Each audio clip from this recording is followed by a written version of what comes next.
এই গানে প্রজাপতি পাখায় পাখায় রং ছড়ায়।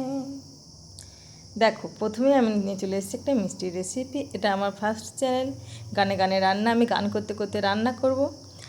আর দুধটা আমি তো বেশ গরম করতে দিয়ে দিয়েছি। এবারে ওর মধ্যে আমি ছানার জল কিংবা পাতিলেবুর রস কিংবা ভিনিগার দিয়ে আমি ছানাটাকে রেডি করে নিয়েছি। এরপর ছানাটাকে আমি ছাঁকনি দিয়ে ছেঁকে ছানাটা আমি নিয়ে নিয়েছি, হাতে করে ম্যাশ করে নেব।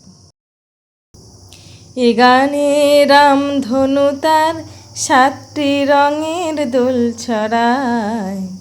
এ গানে প্রজাপতি পাখায় পাখায় রং ছড়ায়।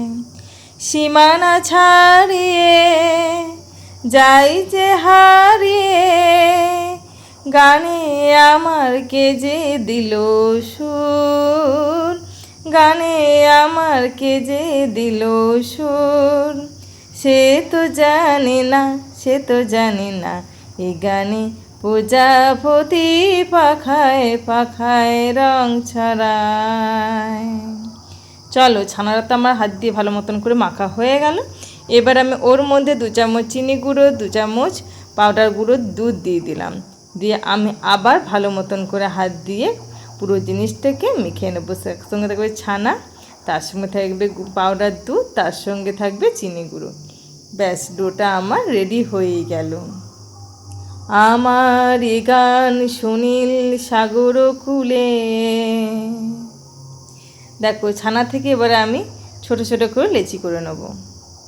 দেখো, এরকম লম্বা লম্বা, যেমন আমরা চমচম খাই ঠিক তেমন।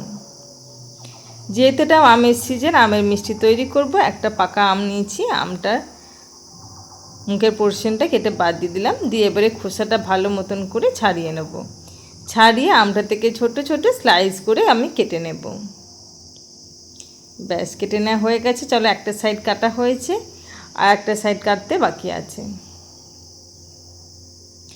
আমার এ গান সুনীল সাগর কূলে, মুকুতা ছড়ায় শুধু যে ঝিনুক তুলে। আমটা নিয়েছি। আমটা নেওয়ার পর ওর মাঝখানে আমি সন্দেশটা দিয়ে দেব, দিয়ে রোল করে নেব। খুব সহজ পদ্ধতি, ছোট থেকে বড় বাড়িতে কিন্তু সবাই তৈরি করতে পারবে, কোনো রকম কোনো ঝামেলা নাই। চলো, এবার আমি উপর থেকে দিয়ে দেব পেস্তা গ্রেট করে, আর দেব একটু গোলাপের পাপড়ি। শেখার বাঁশিতে চাই যে হাসিতে, কাছে আমার আসে কেন দূর।